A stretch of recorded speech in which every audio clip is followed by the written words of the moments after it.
Listen, I want you to play again. And I just want you to listen as well as what you're doing. Listen to what I'm doing. Alright? Ready? And.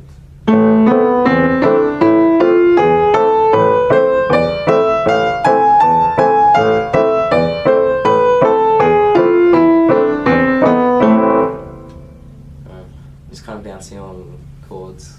I'm doing bouncing along on chords. That's absolutely right. Which chord? Probably something in A minor or C major. Yeah, well, it's A minor actually. I'm only using one chord in my right hand, and that's the A minor chord.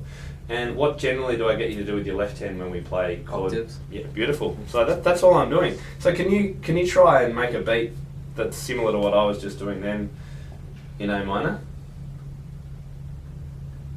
I'm not sure.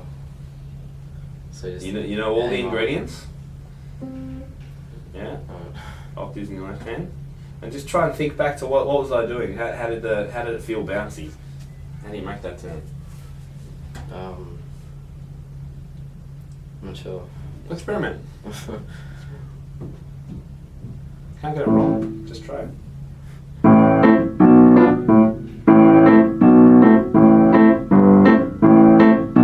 Oh, that's even better than what I was doing. That's cool.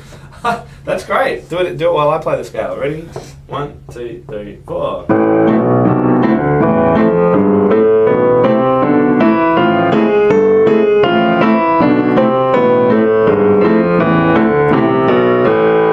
There you go. I was doing exactly the same thing, but I wasn't changing chord. I was just doing, all on A. But I used one other note in my left hand. What's the second most important note of the scale of A minor? Or the second most important chord? Note or chord, I'm not sure. Note. Well, note. The raised 7. No. That's an important one to remember when you play scales, but it's not crucial in chord patterns and accompaniment patterns in the left hand. Can you remember a pattern in the left hand that uses octaves? Is it? And one other note? The fifth note, yeah. Which we call the dominant. And what note's that? In A minor.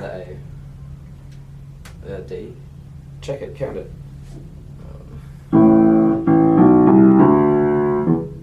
think it's D. E. E, yeah, it's an E. But so I was just bouncing between the octaves and the fifth. Try it out with the left hand. Octave, fifth, that's it. Now the chord in the gaps.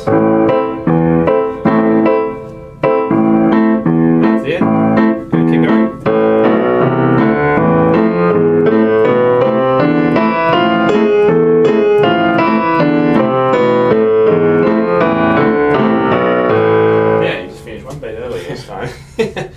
Great, let's go do it in C major now.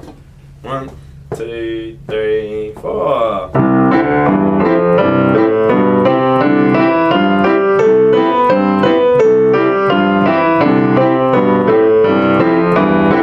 Yes, good stuff. Now, what if I asked you to, I want to play it in 3/4 time now on my scale.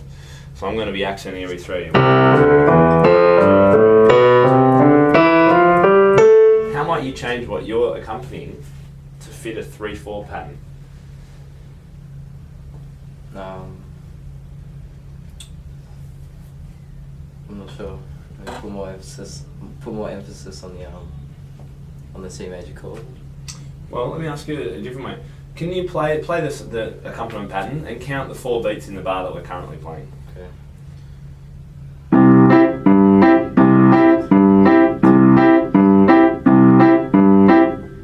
It goes 1, 2, 3, 4. Or you count like you did at the start. 1, 2, 3, 4. 1, Yeah. 2. It's the same, right? Now if we're in 3/4, how's the counting going to feel?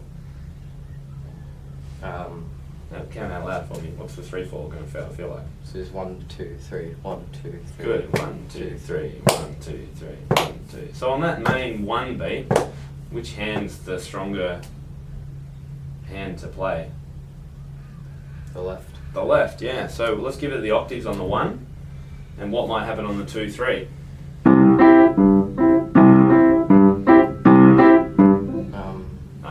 Play that again. Is that the same as what we were doing before?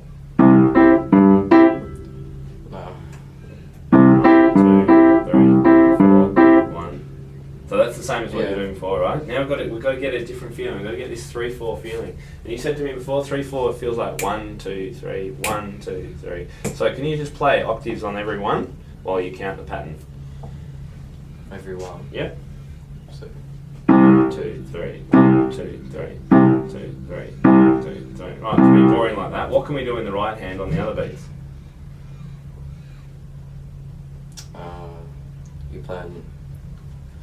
you can probably do right hand on 2 and 3. Great. Maybe just 3. Try it out. Yes. And now every second pattern, you can use the 5th note. Boom. Hey, let's try it out, see if it works.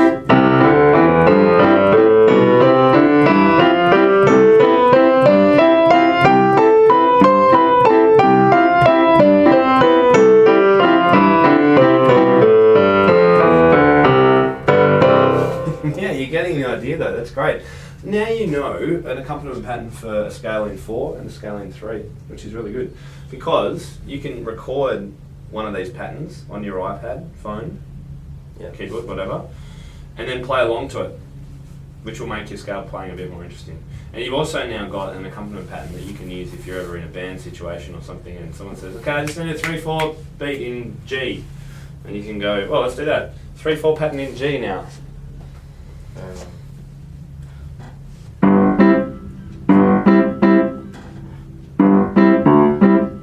Check your right hand. Better. Yeah, what, 3/4 now? 3/4. 1, 2, 3. 1, 2, 3. Good. Good. And then the band player might say, okay, now I need a 4 pattern in D minor. In 4/4.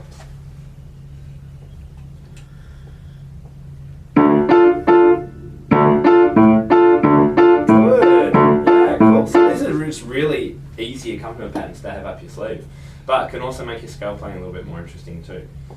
So try it out this week. Alright. Alright.